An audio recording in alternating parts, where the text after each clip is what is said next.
Monsieur Jérôme Lambert, vous êtes spécialiste français des relations internationales. Je vous remercie infiniment d'avoir eu la gentillesse d'accorder cet entretien à la radio francophone iranienne. Monsieur Lambert, dans un contexte marqué par une rhétorique anti-russe des dirigeants occidentaux, européens, également, on a assisté ces derniers jours à une sorte de tension dans les relations entre la Russie et la France. Le président français, M. François Hollande, est allé jusqu'à annoncer la suspension de la vente à la Russie de Mistral. Vous, spécialiste des questions internationales, comment expliquez-vous cette prise de position de Paris, plus précisément du président français, M. François Hollande, s'il vous plaît? Oui, bonjour aux auditeurs.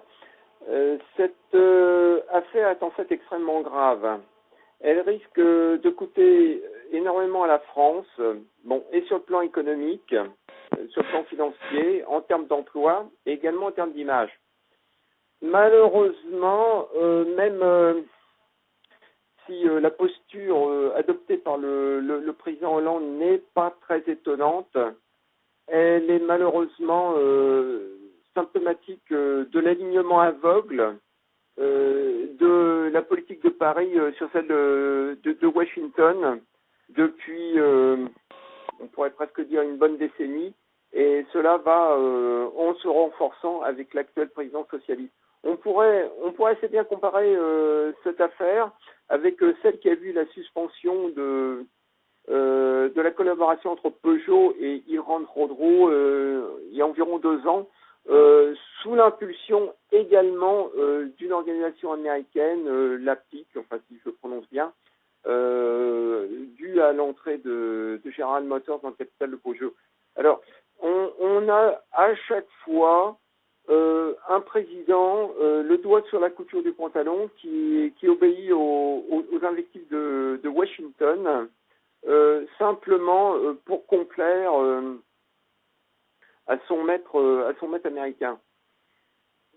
Le prétexte, parce qu'il évidemment, il faut toujours un prétexte, serait que la Russie est actuellement en train d'envahir l'est de l'Ukraine et que l'Ukraine étant un pays sous protection occidentale, il n'est pas question d'aller livrer du matériel militaire avec un pays avec lequel nous serions éventuellement en guerre. Cette chose est une argumentation qui est tout à fait dans l'axe américain, étant donné que la France fait tout pour complaire à Washington. Le problème est à plusieurs niveaux. D'abord, économique. Les emplois des chantiers navals de Saint-Nazaire qui risquent de perdre une commande extrêmement importante. Le manque à gagner économique et surtout les pénalités financières qui pourraient être dues par la France à la Russie à cette occasion. Encore plus grave, c'est que même si ensuite le contrat va jusqu'à son terme et que la France décide finalement d'honorer sa commande et de livrer les 2 porte-avions, non, je crois que c'est des porte-hélicoptères Mistral tels que prévus au contrat à la Russie, il y a un doute, une suspicion qui sera générée par cette affaire sur la capacité de la France à agir en tant que pays souverain et à honorer sa parole. Donc, à tous les points de vue, cette décision de François Hollande, qui intervient uniquement dans un contexte de pression internationale des Américains, est désastreuse et pour la France, pour l'image de la politique française et pour les intérêts du pays. Et d'autant plus que M. Lambert, le président français, M. François Hollande, a essayé dans un second temps de corriger sa décision, sa prise de position en disant que ce contrat sera respecté, honoré en cas d'un cessez-le-feu en Ukraine et également d'un accord politique dans ce pays. Oui, actuellement, moi, il est trop tôt pour dire quelles seront les conséquences de cette déclaration. On est habitué aux gesticulations de M. Hollande qui semble un homme de peu de conviction et de peu de culture, en tout cas sur le plan géopolitique international. Bon, il faut être conscient que la classe politique française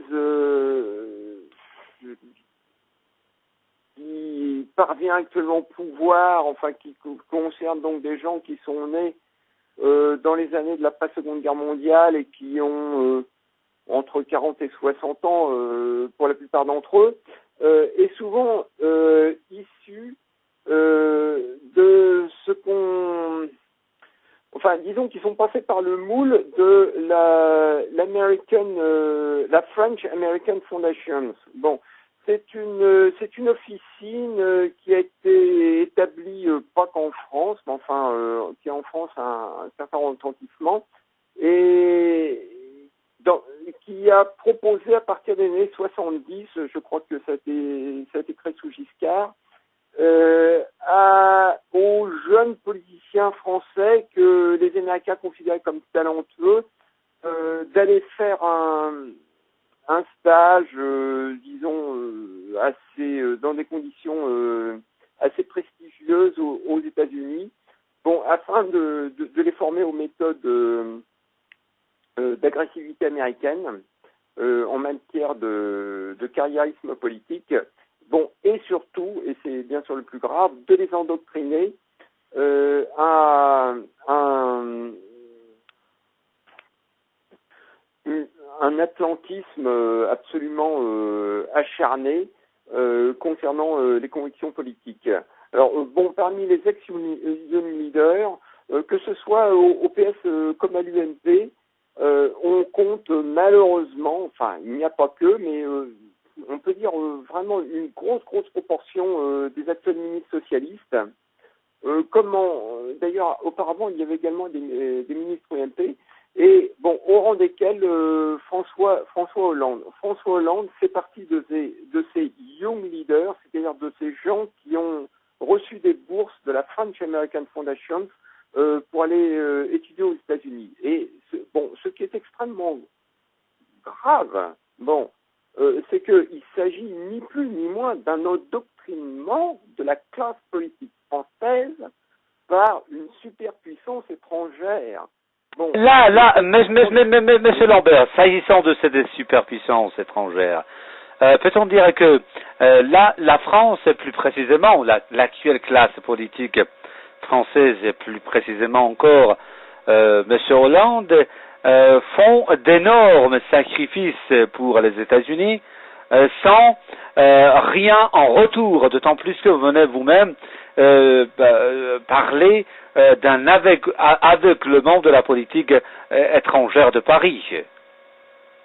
Mais oui, je crois qu'on peut le dire.